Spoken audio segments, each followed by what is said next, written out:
श्री सदगुरु साहब कबीर जी अपने स्वरूप और अपने तत्व पर निर्धारित किए।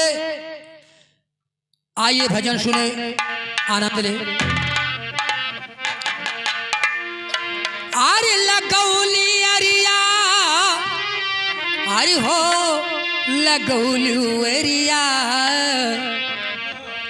लगौली अरिया हो जस लगौली वरिया कि ऐसन आड़ा वैसे गुजरिया भल लगौली अरिया, ऐसन आड़ा वैसे गुजरिया।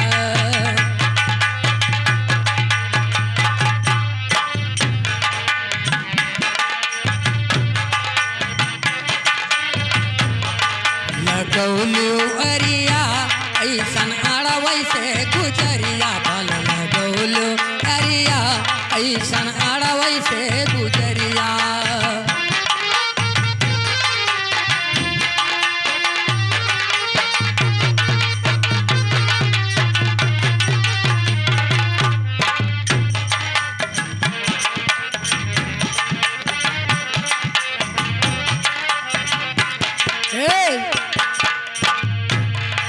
और एक जगह पर बैठी रहती, कहीं नहीं वह जाती, कहीं नहीं वह जाती भैया, कहीं नहीं वह जाती, कहीं नहीं वह जाती भैया, कहीं नहीं वह जाती।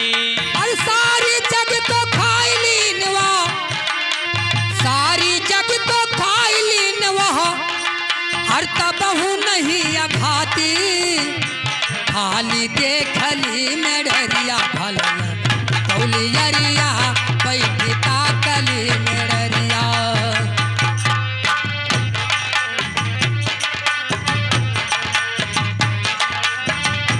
बैठी ताकली में डरिया भल लगौली अरिया, ऐसन आड़ा वैसे गुजरिया।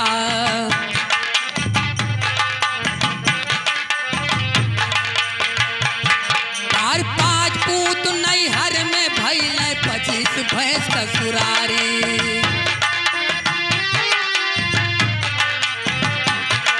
और 25 भैंस ससुरारी भैया, 25 भैंस ससुरारी।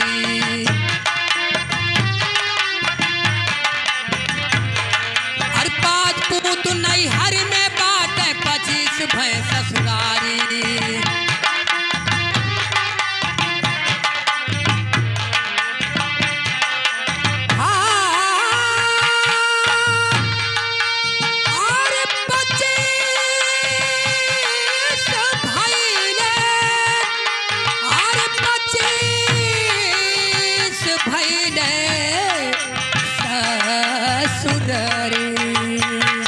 और 25 भैंस ससुरारी बाबू, 25 भैंस ससुरारी।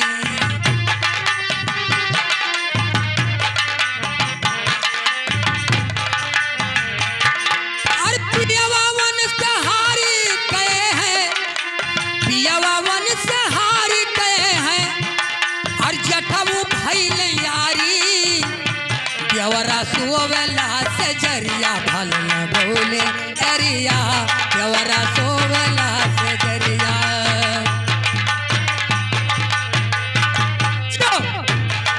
लगौली अरिया ऐसन आड़ा वैसे गुजरिया भल लगौली अरिया, ऐसन आड़ा वैसे गुजरिया।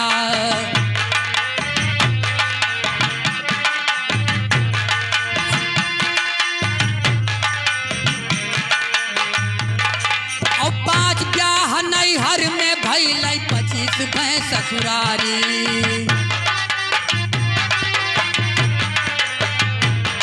ये 25 भैंस ससुरारी बाबू, 25 भैंस ससुरारी।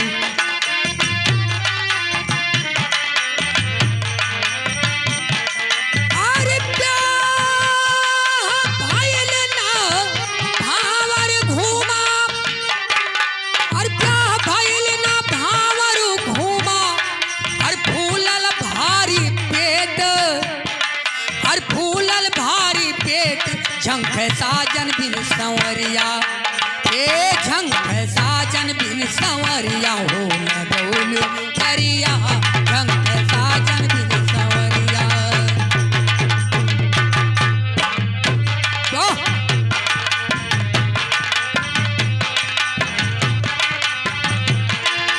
गौली यरिया झंक साजन बिन संवरिया हो गौली यरिया ऐसन आड़ा वैसे गुजरिया।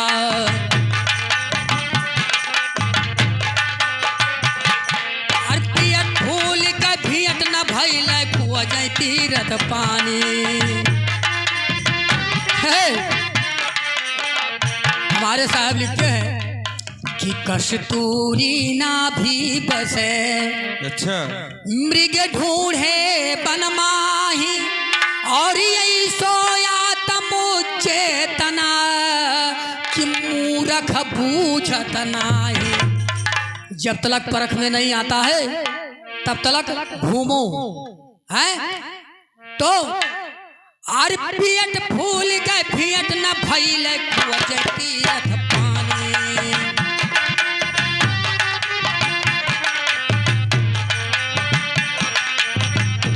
ए खुआ जाए तीरथ पानी दादा खुआ जाए तीरथ पानी।